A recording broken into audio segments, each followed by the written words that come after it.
Hello everyone, good evening. I'm Shreya Dhondial. It's good to see you. They are some of Chennai's top schools and they are in the middle of a scandal that has been unfolding for years now. In the last 2 weeks, at least 6 schools in the city have been accused of harboring sexual predators in their staff rooms. Teachers who for years have sexually abused students. It started with students from one school, one of Chennai's best, PSBB, seeking the help of an alumni.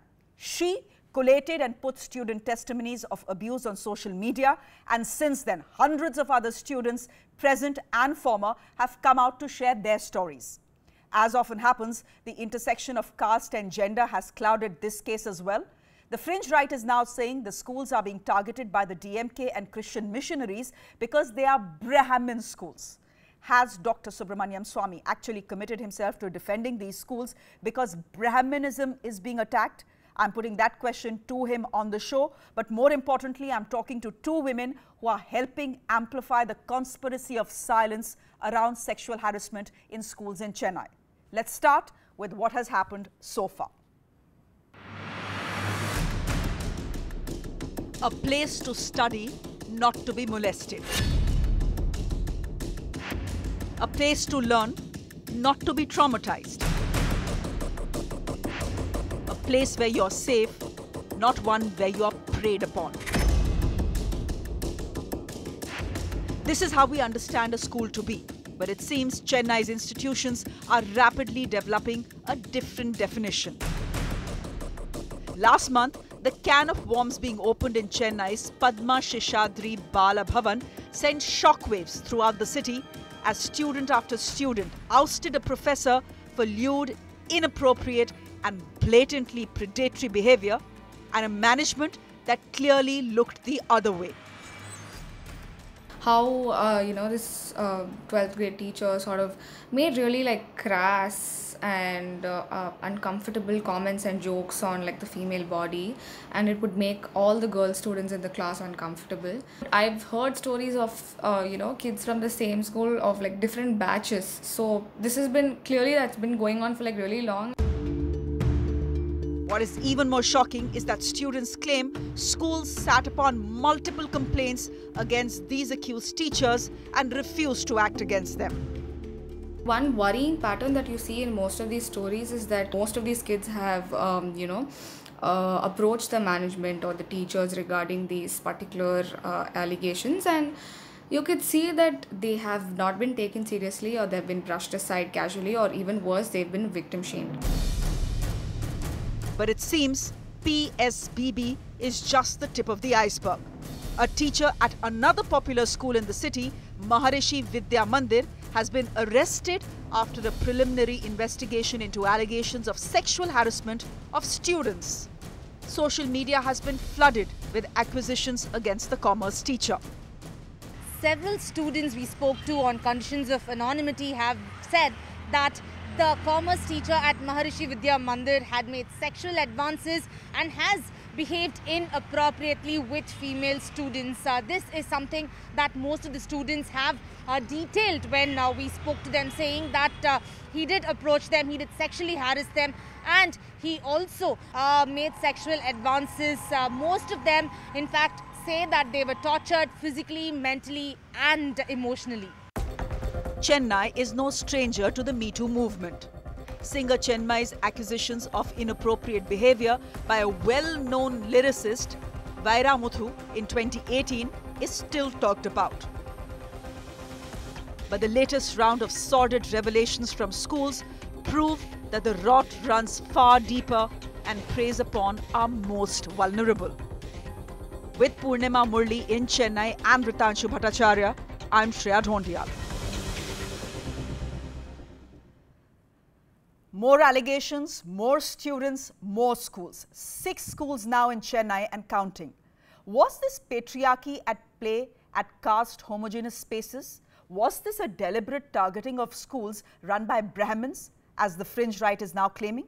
Deepa Balakrishnan gets us that report. He would say things like, "You are making me horny. You're free today? Can we go for a movie? You're very cute in sari." He came to class straight out of his bathroom with only a towel tied to his waist. These are some of the messages that have come forth on social media about a teacher of the famous Padma Seshadri Bal Bhavan, an elite chain of schools in Chennai that has hit the headlines. But even as the city was gripped with shock and horror at some of the messages that are now public, there was a twist in the tale. Allegations flying thick and fast that the school was being targeted for being upper caste, catering to students of upper castes only. Jadi, Madam, Yinam. So in this, don't bring in caste or religion or community. Brahmin, non-Brahmin, Kshatriya or Jain or Sikh. Don't play with such wrong politics here. I ask the government also. We will give full support for all action you will take. For now, we have suspended him. At the same time, there is some vested interest of some fringe groups. They are playing politics based on community and religion. Please don't do that. PSBB counts among its alumni illustrious people like cricketer R. Ashwin, music director Anirudh Ravichandar, singer Anuradha Sriram. Even music doyen A.R. Rahman was a student for a short while. But over the last 2 weeks, other schools not necessarily associated with Brahmins, but catering to the elite nevertheless, have also come in the line of fire. Chettinar Vidyashram and Maharishi Vidya Mandir had some alumni students speaking out on social media against predatory behavior by some teachers. There may be conspiracy theories or political affiliations, but activists fear that these could just be red herrings, tuned to distract attention from the core issue that so many students have chosen to speak out against inappropriate behavior of their teachers. Because if students of one school do speak out, there is a possibility that students of other schools in many other places also draw courage to become aware of how they were treated as children or something that they went through and how it is just not right. Celebrities like Ashwin and Kamal Hassan have issued statements about the incident and the need for a systematic way to prevent harassment in schools. Not just as celebrities, but as parents of young girls. Kamal Hassan says, and I quote, "There are some attempts to make this a casteism issue for short-term political gain. When you don't talk about the crime or its severity, it ends up aiding the perpetrators of crime. Irrespective of caste, the perpetrators must be given harsh punishment. We need to treat this as a mature community." R. Ashwin, an alumni, says, "Rajagopalan may be one name, but to stop such incidents in the future, we need to act and need a complete overhaul of the system." What has taken activists by surprise is the lack of outrage and protests in Chennai. They say they are surprised, even appalled, that no parent of an affected student has come forward with a complaint or demanded accountability. Because if parents choose to hush it up, there is not much scope of a systematic change. With Deepa Balakrishnan in Bengaluru, Anisya Kumar for CNN News 18. Sensing that a can of worms has been opened, the state government launched a helpline specifically to take in complaints of sexual harassment at Chennai schools. It has so far got 100 calls already. Anonymous for a good reason. Joining me today is Trapti Perumal. She's an alumni of PSBB. She's also a lawyer who's been speaking to students, collating their testimonies. Trapti, thank you very much. Chinmay Sripada, you all know her. She's a singer, but also someone who understands very well what it takes for a young girl to come out and expose her abuser. Dr. Subramaniam Swamy, he's someone, you know, we don't need to introduce. All of you know who he is. Trapti, I'm coming to you first, since you're the one who's been speaking to students, and I wonder if you've just been speaking to PSBB students or you've been speaking to students of other schools as well. Could you lay out for us the sort of abuse we are looking at? Firstly, I'm alumni of Maharishi Vidya Mandir, not PSBB. Okay. And in the present case that we are dealing with, I was alumni and I have personally witnessed this teacher abuse students in front of my eyes. And I have been powerless and I have not been able to stop it when I was a student. But today, when social media has become a boom, and when Kripali started this entire movement, it's a revolution. So many students coming out to speak, so many students going back to their childhood memories and realizing this is an abuse in itself was a huge process for these students. We had students from the year 2010, 2008, like 10 years ago, 15 years ago, coming forward and saying this specific teacher had abused me. In the present case, the alleged teacher had been removed from a previous school, St. Mary's, in the year 2006. 2006 after inviting himself into students' houses without their parents' consent and asking girls to sit on his lap, kissing them and all that. So the specific student in St. Mary's School had reported it to the management and the management had dismissed this teacher. But Maharishi Vidya Mandir has not done a preliminary check on a teacher before appointing him. Here, in case of teaching students in the age of 16 and 17, high school, it is very important to, even if he's going to teach a kindergarten students, it's important to look into the background of the teacher. When you appoint a school student, the school management definitely does a background check. They see whether the student has good contact. They give us a transfer certificate, whether the student has a good contact, his disciplinary terms, his parents. They do so much check when they appoint a student or they admit a student. Why is this not done when a teacher is appointed? If Maharishi had known that this teacher is a predator, and if they still went on to appoint him in the school just because he produces good marks and sent him to 11th and 12th standard students, this is simply abusing children. They had known that this person he's a habitual offender. This is not just 1 year or 2 years that he's been abusing. From the year 2006 till 2021, we have a signed petition with more than 300 students giving detailed responses on how they have been abused in these cases. There are horrifying incidents of taking the student. What you're telling me is shocking. It's absolutely shocking. You're telling me that from 2006 to 2021, you have a teacher who continues to abuse students in a particular school, and the school chooses to look the other way. In this case, the abuser then, or the school then, is as guilty as the abuser. I want to ask you, of the 300 students you have spoken about, and you're saying you yourself have been a witness to abuse by this particular teacher, did these students, their parents, step out and tell the school, this is happening, do something about it? Definitely, definitely. A habitual offender cannot get away with a crime for so long. If he's abusing 100 students in a year, at least 10 students stood up. 10 students stood up. They took it to the headmistress.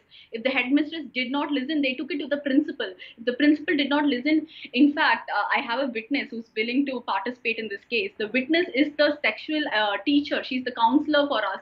She was appointed to listen to these kind of cases and report it to the management. And when this specific teacher, she took forward this case after the headmistress did not take it or after the principal did not hear for it. The counseling sessions, Maharishi School has excellent counseling sessions where they help interact students and see if they have mental trauma. So a lot of students personally went to this teacher and told them that I'm going through this. This teacher is abusing me. He's calling me to his private house. He's calling me to tuitions.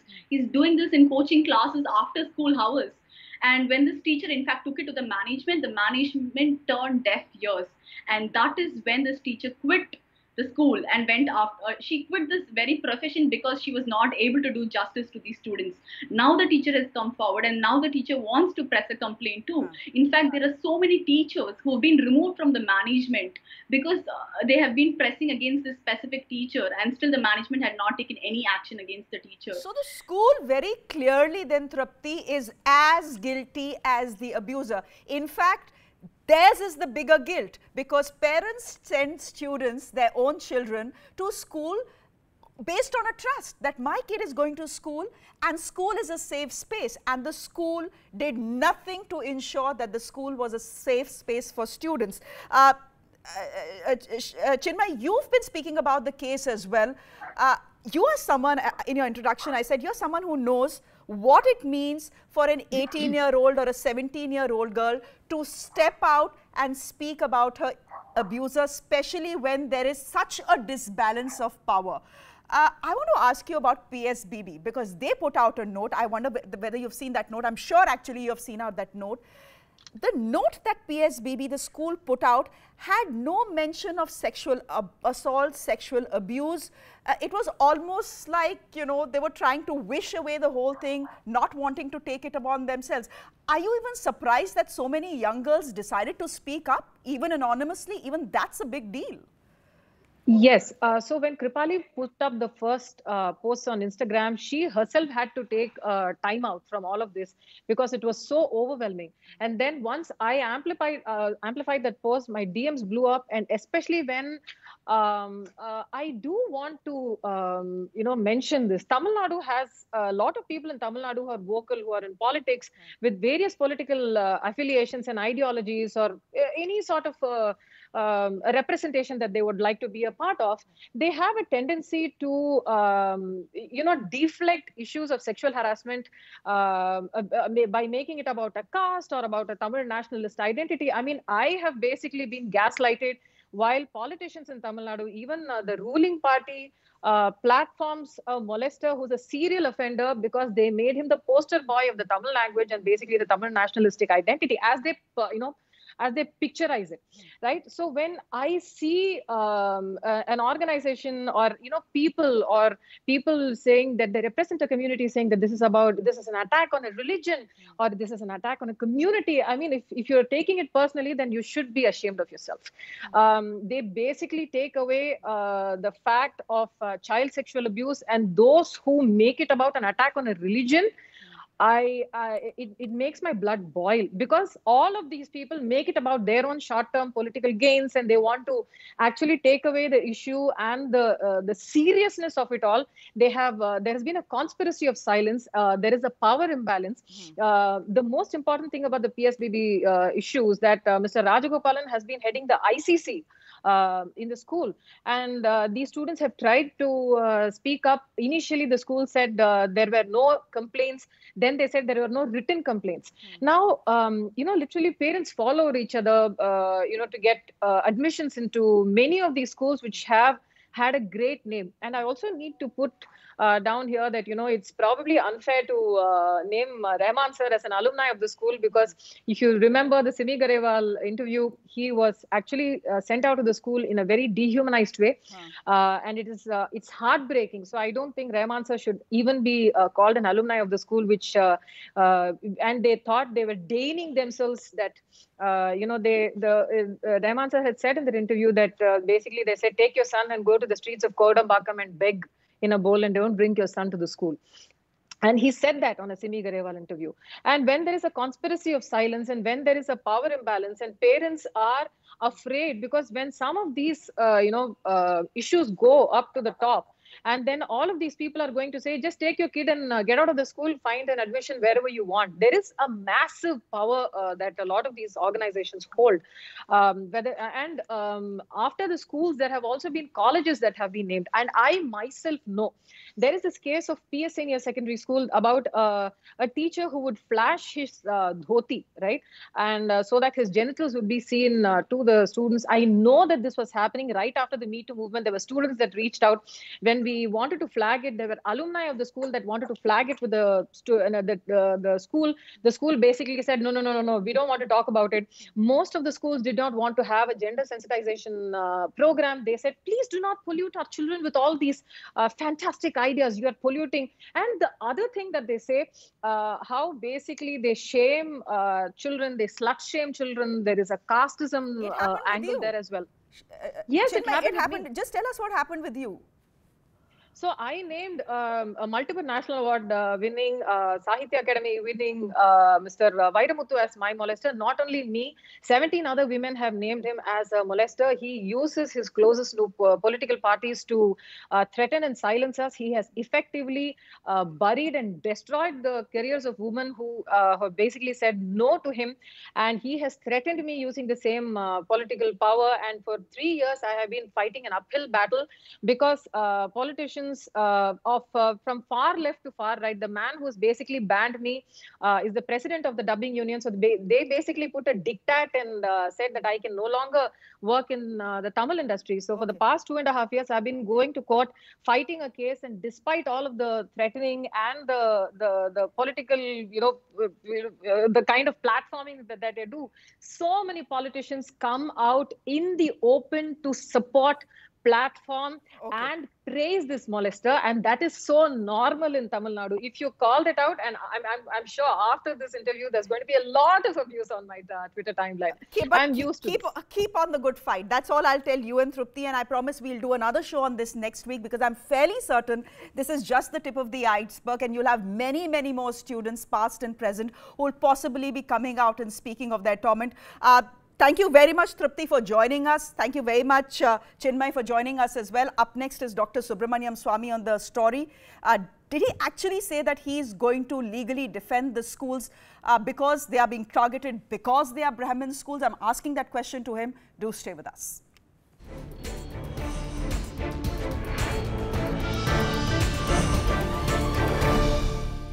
Dr. Subramaniam Swamy joining us on the Chennai school sexual abuse story. Dr. Swamy, you have been quoted as saying that you will legally help schools who are involved to defend themselves in a court of law because they are being targeted or attacked for being Brahmin schools. Is that correct, sir? The thing is that it was not attacked because a teacher did this. It was attacked because they said it was Brahmin management. And for a time, they even made out that the teacher was a Brahmin, which he was not. But I also have been repeatedly saying, somehow it gets missed in your media, that if the girl decides to file a complaint, I will support her. And of course, the Tamil media can do any twisting. I mean, compared to Tamil media, you people are perhaps one of the most objective media in the world. See. So therefore, Tamil media twisted it to say that I said that if anyone touches the school because it's a Brahmin school, I'll take it up. That's not correct. And I must say the chief minister has understood my point of view, and he has very strictly given orders that no one will get into this on this question of Brahmin, non-Brahmin. Okay. So if the chief minister has said that this cannot be a case of Brahmin, non-Brahmin, you know, I want to ask you this. Why are you then accusing the DMK of deliberately harassing these schools? Why have you claimed that this is possibly a Christian missionary conspiracy? I am basing it entirely on what DMK leaders have been doing. I must say the chief minister hasn't said a word. In fact, he has taken corrective action after I got in, and I know him well. And I can tell you this, that as far as Mr. Stalin is concerned, forgive him for that horrible name he has, named after Joseph Stalin. But he is a man who wants to succeed, wants to carry people around, and I will support him in that. But I haven't said a word against him. But I can identify Kanyamori as the one who was in the forefront. And as far as Christians are concerned, if you want me to identify them, you won't even recognize them, their names, which are them. For instance, the same thing has been happening in Loyola College. Not one complaint has come anywhere in any newspaper. I can give you 8 names of girls who were badly raped in that college. They will not allow anyone to come. The clerics play a huge role in election time. They openly declare the church will vote for DMK. So all these things don't come up in the north. So I am hoping that my intervention will now make it more public what has been going on in Tamil Nadu. It must stop. It must stop, but many people will say that why bring caste or religion in what is a case of sexual harassment and not one case? Turns out there are hundreds of them. Mr. Swamy, thank you very much for joining us on this conversation. With that, it's a wrap from me. Thank you very much for watching.